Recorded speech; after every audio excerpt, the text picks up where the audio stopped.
آج ہم مہاٹیٹ پیپر 2 کے نصاب کی گہرائی میں اتر رہے ہیں، خاص طور پر سائنس اور ریاضی کے امیدواروں کے لیے۔ جی ہمارے سامنے جو مواد ہے اس کے مقصد صرف موضوعات کی ایک فہرست دہرانا نہیں، بلکہ یہ سمجھنا ہے کہ اس امتحان کو پاس کرنے کے لیے کس سوچ اور حکمت عملی کی ضرورت ہے۔ بالکل، مقصد یہی ہے کہ اس وسیع نصاب کو قابل فہم حصوں میں توڑا جائے اور یہ دیکھا جائے کہ ہر حصے کے پیچھے اصل تصور کیا ہے۔ تو پھر شروعات وہیں سے کرتے ہیں جہاں سے ایک استاد کی سوچ شروع ہوتی ہے، یعنی بچے کے ذہن سے۔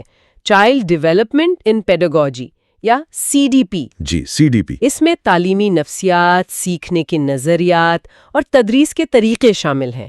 یہ کافی بھاری بھرکم لگتا ہے تو وسیع، لیکن اس کی بنیاد بہت دلچسپ ہے۔ دیکھیں، سب سے پہلے تو تعلیمی نفسیات کی تعریف ہے، جس میں واٹسن، تھارنڈائک جیسے ماہرین کا ذکر ہے۔ اچھا، یہ وہ لوگ ہیں جنہوں نے تعلیم کو ایک سائنس بنانے کی کوشش کی۔ پھر اس میں طلباء کے برتاؤ کو سمجھنے کے طریقے آتے ہیں۔ ایک منٹ، آپ نے کہا برتاؤ کو سمجھنے کے طریقے۔ اس میں ایک طریقہ مشاہدہ نفس یعنی انٹروسپیکشن کا بھی ذکر ہے۔ کیا یہ طریقہ قابل اعتبار ہے؟ بہت اچھا سوال ہے۔ مطلب کیا ایک بچہ اپنے اندر جھانک کر واقعی صحیح معلومات دے سکتا ہے؟ یہ تھوڑا غیر سائنسی نہیں لگتا؟ بالکل، اور یہی اس نصاب کی خوبصورتی ہے۔ وہ چاہتے ہیں کہ آپ صرف یاد نہ کریں بلکہ تنقیدی نظر سے دیکھیں۔ صحیح۔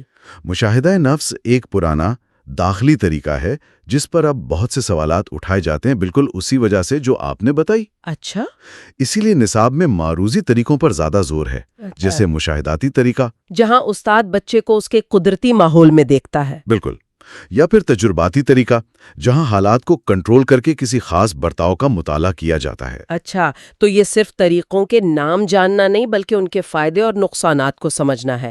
اب آتے ہیں سب سے اہم حصے پر، عملے آموزش یعنی لرننگ۔ جی، عملے آموزش۔ یہاں تھارنڈائک، پاولو، پیاجے، بندورا، اسکنر، یہ تو نفسیات کے بڑے ناموں کی پوری فہرست ہے۔ ان کے نظریات میں بنیادی فرق کیا ہے؟ دیکھیں، بنیادی فرق سوچ کا ہے۔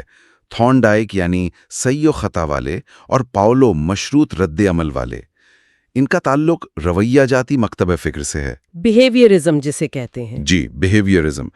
ان کا ماننا تھا کہ سیکھنا انعام اور سزا یا کسی چیز سے جوڑ دینے کا نتیجہ ہے، جیسے پاولو کے تجربے میں گھنٹی بجنے پر کتے کے منہ میں پانی آنا، ایک طرح کی عادت بنانا۔ بالکل، یہ ایک طرح سے عادت بنانا ہے۔ اور پیاجے اس سے مختلف کیسے ہیں؟ پیاجے نے آ کر سارا کھیل ہی بدل دیا۔ انہوں نے کہا کہ بچہ صرف بیرونی چیزوں پر رد عمل نہیں کرتا، وہ اپنے دماغ میں دنیا کا ایک نقشہ بناتا ہے۔ اچھا، وہ چیزوں کو سمجھتا ہے اور اپنی سمجھ کو عمر کے ساتھ ساتھ بہتر بناتا جاتا ہے۔ یہ رویہ سے ادراک یعنی بیہیویئر سے کوگنیشن کی طرف ایک بہت بڑی تبدیلی تھی۔ اور آج کی جدید تعلیم اسی نظریے پر کھڑی ہے؟ جی، کہ بچے کو صرف رٹانا نہیں، اس کی سمجھ کو بڑھانا ہے۔ یہ بہت دلچسپ ہے، یعنی نصاب ہمیں تعلیمی نفسیات کے ارتقاء سے گزار رہا ہے۔ اچھا، کچھ عوامل بھی ہیں جو سیکھنے پر اثر انداز ہوتے ہیں، جیسے وراثت، ماحول۔ جی، ذہانت وغیرہ۔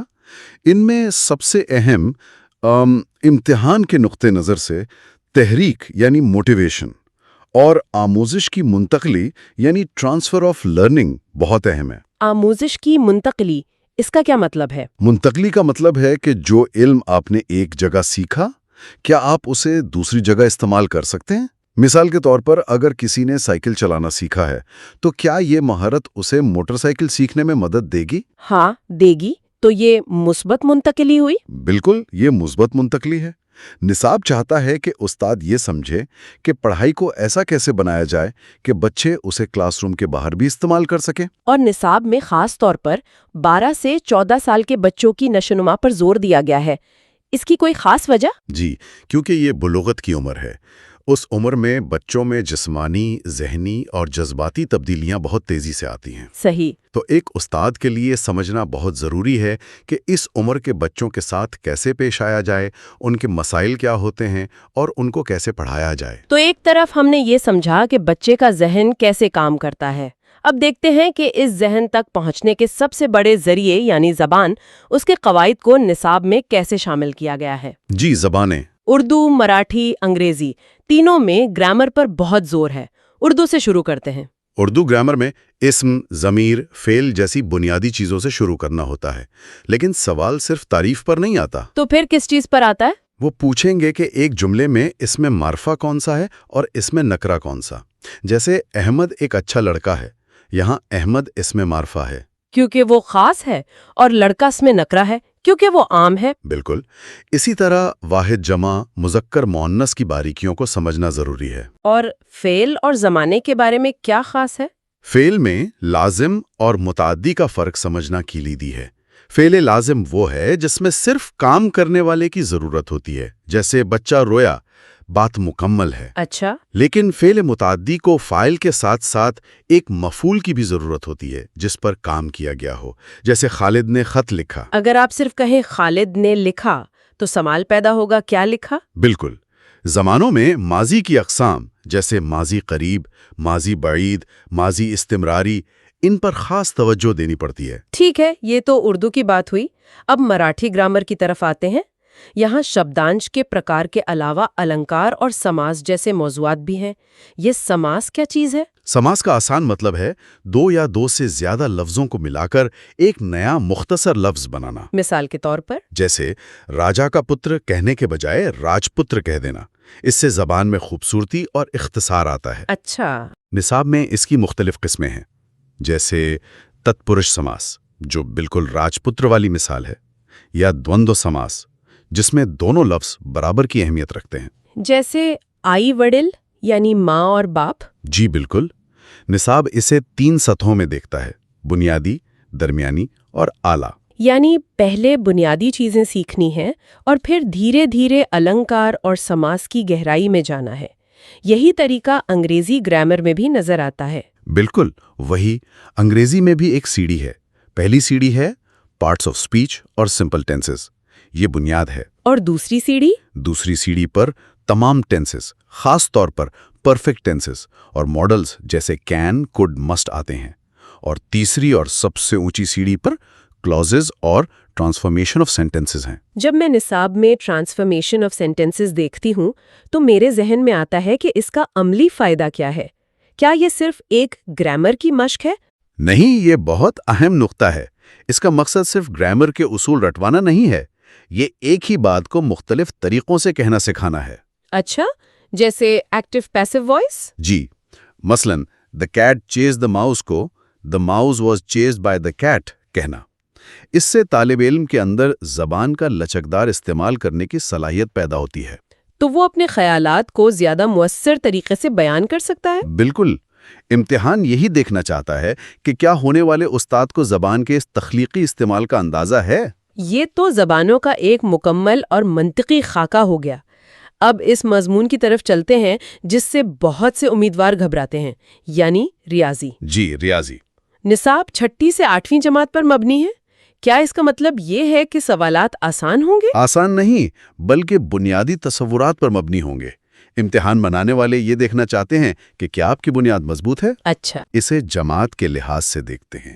6ٹھی جماعت کے موضوعات جیسے HCF اور LCM یا کسریں، یہ آگے چل کر 7ویں جماعت کی نسبتی اعداد اور 8ویں جماعت کی تجزیہ کی بنیاد بنتے ہیں۔ تو یہ سب آپس میں جڑے ہوئے ہیں۔ جی، اگر بنیاد کمزور ہے تو آگے کی عمارت نہیں بن سکتی۔ کیا آپ تجارتی ریاضی جیسے نفع نقصان یا سود کے بارے میں کچھ بتا سکتے ہیں؟ یہاں کس قسم کی سمجھ درکار ہے؟ یہاں فارمولے رٹنے سے زیادہ تصور کو سمجھنا ضروری ہے۔ مثال کے طور پر 7ویں جماعت میں سادہ سود ہے اور 8ویں میں مرکب سود۔ سمپل انٹرسٹ اور کمپاؤنڈ انٹرسٹ۔ جی، امیدوار کو ان دونوں کا فرق واضح طور پر معلوم ہونا چاہیے۔ سادہ سود صرف اصل رقم پر لگتا ہے، جبکہ مرکب سود میں سود پر بھی سود لگتا ہے۔ اچھا، سود پر بھی سود؟ بالکل، یہ ایک چھوٹا سا بیج ہے جو خود اپنے اوپر پھل دیتا ہے اور وقت کے ساتھ تیزی سے بڑا ہوتا جاتا ہے۔ اس طرح کی مثالوں سے سمجھنا امتحان میں بہت کام آتا ہے۔ مطلب یہ کہ روزمرہ کی زندگی سے جوڑ کر سمجھا جائے تو ریاضی آسان ہو جاتی ہے۔ ہندسہ یعنی جیومیٹری کے بارے میں کیا خیال ہے؟ ہندسہ میں بھی یہی اصول ہے۔ 6ٹھی جماعت میں زاویوں اور بنیادی اشکال کا تعارف ہے۔ 7ویں میں مثلث اور دائرے کی خصوصیات ہیں۔ اور 8ویں میں چوکور اشکال یعنی کوادریلیٹرلز۔ جی، یہ ایک منطقی ترتیب ہے۔ آپ تب تک چوکور کو نہیں سمجھ سکتے جب تک آپ کو مثلث اور زاویوں کا علم نہ ہو۔ ٹھیک ہے، اب آخری اور شاید سب سے وسیع حصے کی طرف آتے ہیں، سائنس۔ اس کا نصاب 6 سے 10ویں جماعت تک پھیلا ہوا ہے۔ جی، یہ کافی وسیع ہے۔ حیاتیات، طبیعیات، کیمیا، یہ تو بہت زیادہ ہے۔ اسے سمجھنے کا کوئی بہتر طریقہ ہے؟ یہی کلیدی نقطہ ہے۔ اس کا بہتر طریقہ یہ ہے کہ اسے الگ الگ مضامین کے طور پر نہ دیکھا جائے، بلکہ تصورات کے ایک سلسلے کے طور پر دیکھا جائے۔ اچھا۔ بورڈ صرف یہ نہیں دیکھ رہا کہ آپ کو کشش ثقل کا فارمولہ یاد ہے یا نہیں، وہ یہ دیکھنا چاہتا ہے کہ کیا آپ اسے روزمرہ کی مثالوں سے جوڑ سکتے ہیں۔ چلیں حیاتیات سے شروع کرتے ہیں۔ 6 سے 8ویں اور پھر 9ویں سے 10ویں جماعت کے نصاب میں کیا فرق ہے؟ 6 سے 8ویں جماعت کی حیاتیات مجموعی تصویر دکھاتی ہے، جیسے انسانی جسم کے نظام، ہمارا ماحول یعنی ایکو سسٹم۔ یہ وہ چیزیں ہیں جو ایک بچہ اپنے ارد گرد دیکھتا اور محسوس کرتا ہے۔ صحیح۔ لیکن 9ویں اور 10ویں میں ہم خوردبینی سطح پر چلے جاتے ہیں۔ ہم دیکھتے ہیں کہ وہ انسانی جسم کس چیز سے بنا ہے، یعنی خلیہ اور ٹشوز۔ ہم وراثت اور ارتقاء جیسے گہرے موضوعات پڑھتے ہیں۔ تو یہ کیا ہے سے کیسے اور کیوں ہے کا سفر ہے؟ بالکل، یہی منطق طبیعیات یعنی فزکس میں بھی لاگو ہوتی ہے۔ کیسے؟ 6 سے 8ویں تک کی طبیعیات ہمارے تجربات پر مبنی ہے۔ حرارت، روشنی، مغناطیس، قوت، یہ وہ چیزیں ہیں جن سے ہم روز کھیلتے ہیں۔